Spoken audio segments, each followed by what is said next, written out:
नमस्कार, मैं हूं श्वेता सिंह और आप देख रहे हैं आज तक।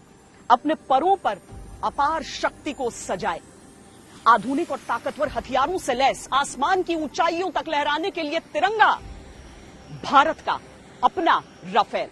आज की तारीख में किसी हथियार से जिस तरह की अपेक्षा की जाती है, राफेल उन सब का ऑलराउंडर है। एयर डोमिनेंस का बादशाह है, अपनी रक्षा भी करना जानता है और दुश्मन को अपनी रक्षा करने का मौका तक नहीं देता है। आइए हम आपका परिचय कराते हैं राफेल से। जिसका होगा हवाओं पर राज, वही देश कहलाएगा सरताज।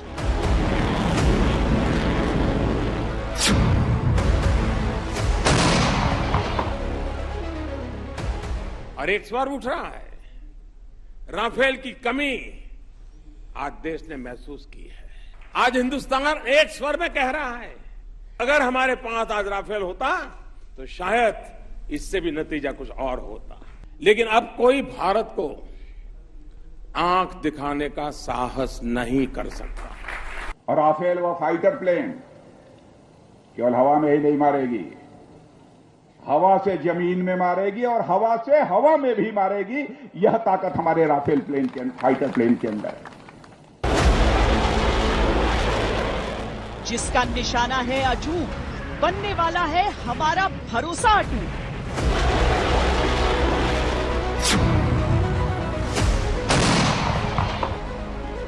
अगर रफाल होता उस समय, तो क्या 27 तारीख को पाकिस्तान का रिस्पांस अलग होता? रिस्पांस का जिम्मा उनके हाथ में है, बट रिजल्ट अलग होता। Rafale is giving you a tremendous capability jump, and it is superior to all the aircraft in the inventory of both our adversaries. Rafale comes in, it will ensure that our deterrence of our air defense will increase manyfold, and they will not come anywhere near our line of control or the border with that kind of a capability that we will possess. हमारी सर्वशक्तिमान सेनाओं को बनाने अजय, देखो आ रहा है Rafale.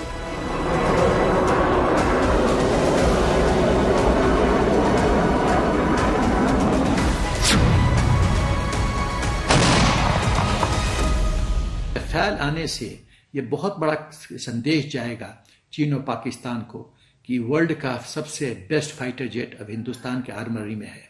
और हिंदुस्तान की फौज, एयरफोर्स 2 फ्रंट सिनेरियो पे लड़ने की क्षमता रखती है। इससे इंडियन एयरफोर्स का मोराल ऊपर होगा, इंडियन एयरफोर्स के पायलट्स का मोराल ऊपर होगा, दुश्मनों के दांत खट्टे होंगे, दुश्मनों की नींद हराम होगी। तो ये जो प्रोक्योरमेंट और डिलीवरी है, ये बहुत ही स्ट्रैटेजिक है। राफेल फाइटर एयरक्राफ्ट का पहला दस्ता जो 5 राफेल फाइटर एयरक्राफ्ट का है, ये भारत में जुलाई के आखिर तक आ जाएगा। प्लानिंग के मुताबिक इनको अंबाला में इंडियन एयरफोर्स इंडक्ट करेगी 29 जुलाई को। जो एयर क्रू है उन्होंने अपना कॉम्प्रिहेंसिव ट्रेनिंग पूरा कर लिया है और साथ में एडवांस वेपन सिस्टम्स के साथ भी पूर्ण रूप से तैयार है। राफेल की खरीद के साथ ही हमने इसका पूरा स्वदेशीकरण कर दिया था। पहिए के नीचे कुचले थे नींबू, शुभ लाभ का तिलक लगाया था और शस्त्र पूजन की पूरी रस्म के बाद उड़ान भरी थी।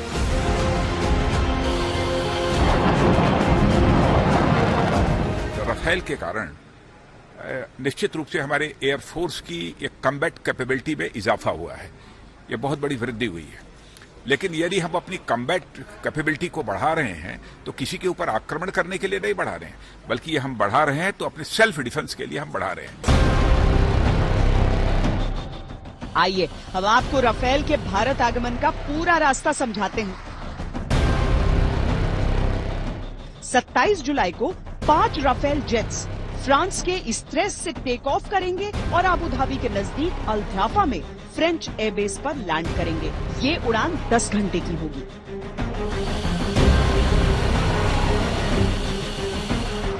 फ्रांस अपने 2 एयरबस मिड एयर रिफ्यूलर्स इनके साथ अबू धाबी तक भेजेगा, क्योंकि 10 घंटे की उड़ान में ईंधन की आवश्यकता होगी। राफेल में हवा में ही ईंधन भरने का इंतजाम होता है।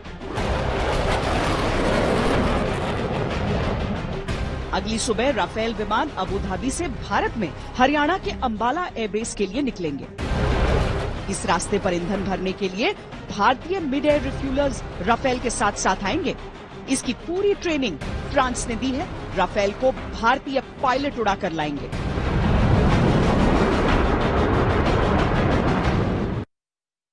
जो शुरुआती प्लान था उसके अनुसार राफेल विमान कई देशों में रुकते रुकाते और उसके बाद हिंदुस्तान आने वाला था, लेकिन कोविड-19 की परिस्थितियों को देखते हुए, क्वारंटाइन की जरूरतों को देखते हुए यह तय किया गया कि जल्द से जल्द और सिर्फ एक हॉल्ट के साथ ये विमान आ जाएगा। वैसे कोविड की वजह से पहले ही इसकी डिलीवरी में देरी हुई। जो मई में आने वाले थे विमान वो अब आ रहे हैं, लेकिन फ्रांस ने भरपाई की है। जो मिसाइलें भारत को अक्टूबर में मिलने वाली थी वो अभी ही साथ में दी जा रही है।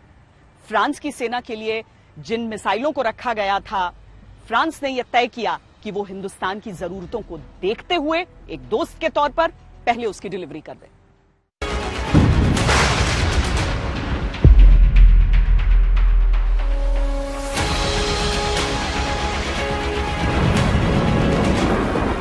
ये मिसाइलें राफेल की ताकत का हिस्सा है। योजना के अनुसार युद्ध के लिए पूरी तरह तैयार ये राफेल LAC के पास तैनात किए जा सकते हैं और इसके साथ आ रही मिसाइलों से चीन की नींद उड़ना तय है।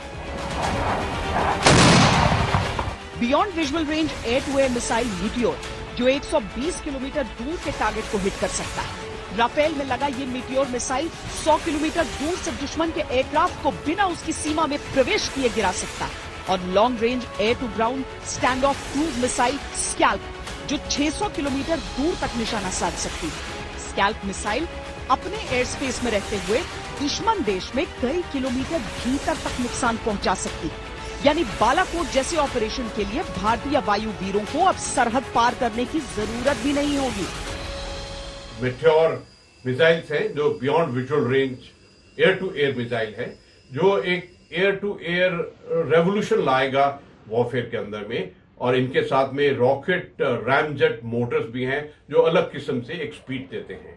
और इन एयरक्राफ्ट के अंदर में स्कैल्प क्रूज मिसाइल भी होगा। और इसके अलावा इसके अंदर में काफी इंडियन मॉडिफिकेशंस की गई हैं, जिस प्रकार Israeli helmet mounted display, radar warning receiver, लो band jammers, flight data recording और इंफ्रारेड की सर्च एंड ट्रैकिंग। ये जो 36 हवाई जहाज हैं, इसमें 30 फाइटर जेट हैं और 6 ट्रेनर हैं। साफ तौर पर जो राफेल भारत आ रहे हैं वो युद्ध के लिए रेडी हैं। राफेल को बेहतर समझने के लिए हमारे संवाददाता शिव अरूर ने उस दौरान इस फाइटर में उड़ान भरी थी जब इसे लेकर दोनों देशों के बीच चर्चा चल रही थी।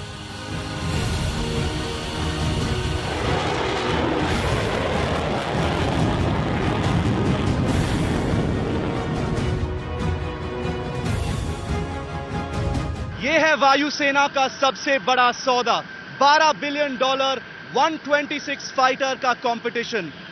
6 एयरक्राफ्ट का कंपटीशन है ये, और उन 6 में से एक एयरक्राफ्ट है राफेल। राफेल है ही ऐसा कि एक बार उसकी सारी बारीकियां जान लेंगे तो आपका भी उत्साह कई गुना बढ़ जाएगा। आइए हम आपको इसकी एक एक खासियत से रूबरू कराते हैं।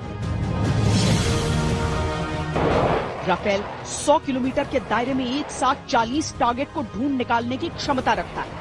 वो एक साथ कई भूमिकाएं निभा सकता है। रक्षा में अव्वल है, आक्रमण में अचूक। इसमें स्पेक्ट्रा नाम की एकीकृत डिफेंस एड प्रणाली है जो दुश्मन के सिग्नल्स को जाम कर सकती है। राफेल 2 इंजन वाला डेल्टा विंग वाला जहाज है, जिसमें बहुत सारे वेपन सिस्टम हैं जो इसकी एयर सुप्रीमेसी को और भी आगे रखते हैं। राफेल एक ओमनी रोल यानी कि बहुआयामी फाइटर है जो इंटरडिक्शन के, रिकॉनेसेंस या टोह लेने के, ग्राउंड सपोर्ट के या एंटी शिप स्ट्राइक के, और यहां तक कि न्यूक्लियर डेटरेंस मिशन के लिए भी फिट एयरक्राफ्ट। फ्रांस में जब राफेल को विकसित करने के बारे में सोचा जा रहा था तो वहां पर 7 अलग अलग तरह के विमान इस्तेमाल किए जाते थे जो अलग अलग भूमिका निभाते थे। अब वहां पर सोचा गया कि क्यों न एक ऐसा विमान विकसित किया जाए जो इन 7 की रिस्पॉन्सिबिलिटी को, 7 की जिम्मेदारियों को निभा सके। अब बताइए, जब कोई विमान 7-7 विमानों की जगह लेने के लिए विकसित किया जाए तो वो कितना शक्तिशाली होगा। आइए हम आपको बताते हैं कि राफेल क्या क्या कर सकता है।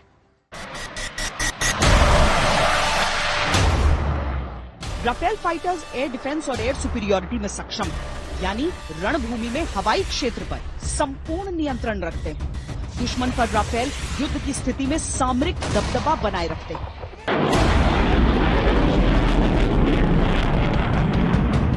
एंटी एक्सेस या एरिया डिनायल आधुनिक युद्ध में बहुत मायने रखता है। इसका सीधा मतलब यह है कि दुश्मन को इस कदर बांध दो कि वो जमीन या आसमान में हरकत ही न कर सके।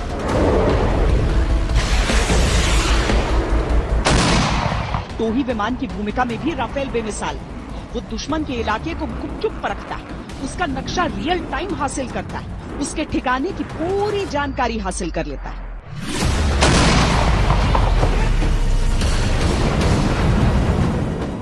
क्लोज एयर सपोर्ट देने में राफेल फाइटर्स का जवाब ही नहीं। जमीन पर लड़ रहे सैनिकों को अगर आसमान से सहायता मिलती है तो युद्ध की दिशा बदल जाती है। राफेल दुश्मन के उन ठिकानों पर सटीक निशाना साध सकता है जो अपनी सेना को निशाना बना रहे होते हैं और आने वाले खतरों को हवा में ही नष्ट कर सकता है।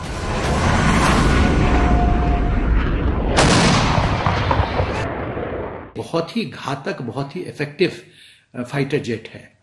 लोग कहते हैं कि 2 सुखाई 30 चाहिए एक F-16 को टैकल करने के लिए, और लोग ये भी कहते हैं कि 2 F-16 चाहिए एक राफेल को टैकल करने के लिए कॉम्बैट एयरक्राफ्ट एयर में, कॉम्बैट फाइट जो होता है वो एयर में। तो ये इतना बढ़िया है। राफेल डायनामिक टारगेटिंग कर सकता है, यानी योजना से परे अगर कोई नया टारगेट सामने आता है तो उसे ध्वस्त करते चलना। हवा से जमीन पर राफेल